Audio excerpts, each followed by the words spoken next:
অনেকে আমরা জানি না এই ষোলনাম 32 অক্ষরের হরে কৃষ্ণ কৃষ্ণ কৃষ্ণ হরে হরে, হরে রাম রাম রাম হরে হরে। এই মহামন্ত্রের প্রবক্তাকে, জগৎ সংসারে হরিনাম কে প্রচার করেছেন, কে আমাদের জন্য এত সোজা করে দিলেন, আমরা কিন্তু অনেকে তার কথা জানি না। এই হরিনাম প্রচার কর্তা হলেন কলির পতিত পাবন গৌর হরি শ্রী শ্রী চৈতন্য মহাপ্রভু। আবার মহাপ্রভু হরিনাম প্রচারের আখড়া অর্থাৎ কেন্দ্রবিন্দু ছিল শ্রীবাস পণ্ডিতের গৃহে। প্রতিদিন গ্রামে গঞ্জে মহাপ্রভু পার্শ্বদগণকে নিয়ে হরিনাম প্রচার করতেন। সন্ধ্যাবেলা এসে শ্রীবাসের গৃহে আবার কীর্তনে মাতোয়ারা হতেন। রাত যত গভীর হতো ভাগবত কথা, কৃষ্ণ কথা গোপনে গোপনে আস্বাদন করতেন।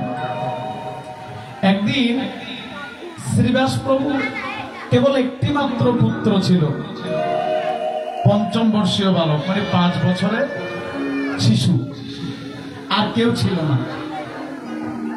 একদিন শ্রীবাস প্রভুর ছেলের খুব গায়ে জ্বর হল। আর ছেলের অসুখ হলে বুঝেন তো বাবা মায়ের অন্তরে কি হয় নাকি? যারা মা হয়েছেন, বাবা হয়েছেন, তারা বলতে পারবে। সকালবেলা থেকে কাঁপুনি দিয়ে গায়ে জ্বর শ্রীবাস প্রভুর পুত্রের, একটি মাত্র পুত্র সন্তান। শ্রীবাস প্রভুর স্ত্রী শ্রীবাস প্রভুকে সকালবেলা কীর্তনে যাওয়ার আগে ডেকে বললেন, স্বামী, আজকে কি কীর্তনে না গেলে হয় না? বলছি কেন? আমার ছেলে সকালবেলা থেকে খুব গায়ে জ্বর,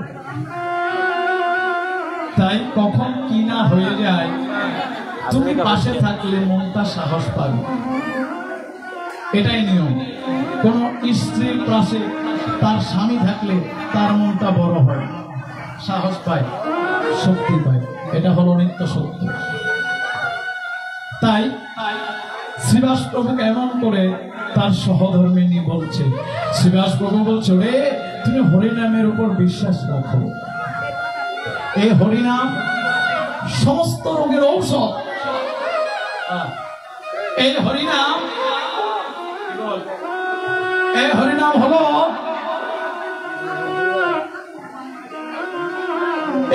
হলো সমস্ত রোগের মহা ঔষধ। এর উপরে কোন মহা ঔষধ নেই। ওরে এই হরিনাম যে মরা বাঁচানোর ওষুধ, জীবিতকে ভালো রাখার ওষুধ, দুঃখ থেকে পরিত্রাণ পাওয়ার ওষুধ। সংসারে এর চাইতে মহা ঔষধ আর কিছুই হতে পারে না।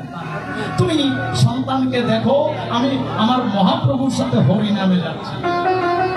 সারাদিন হরিনাম করতে করতে বাড়িতে ফিরলেন, ছেলের কথা মনে নেই, নীরবে নিস্তব্ধে মহাপ্রভুর সাথে মন্দিরে বসে আবার হরিনামে মাতোয়ারা।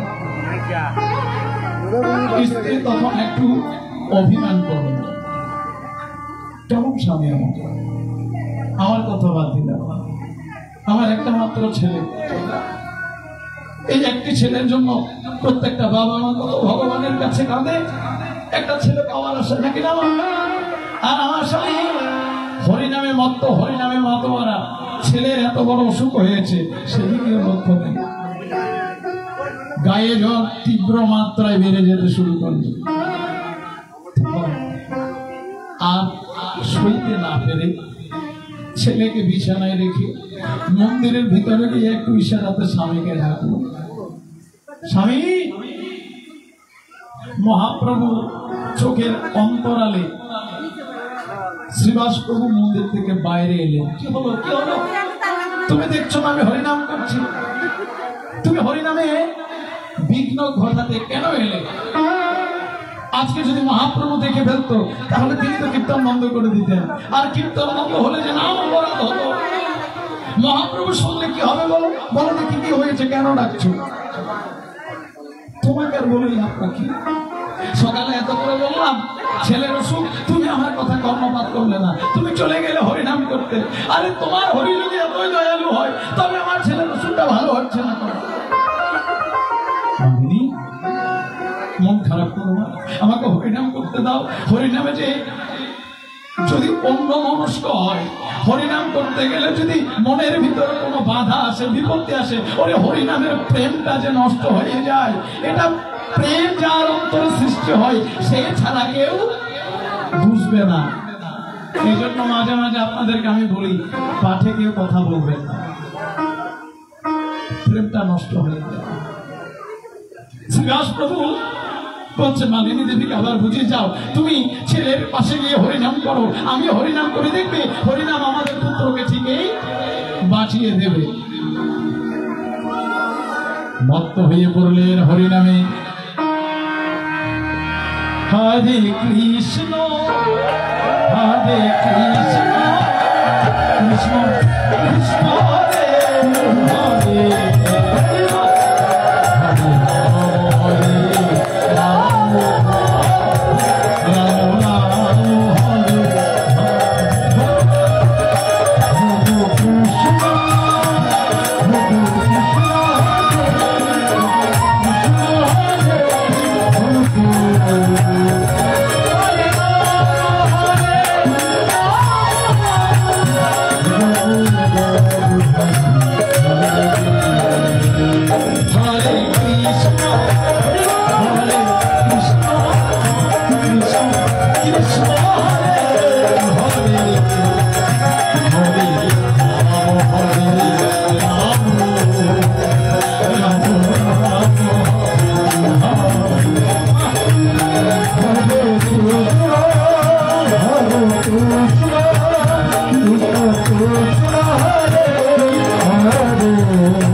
Krishna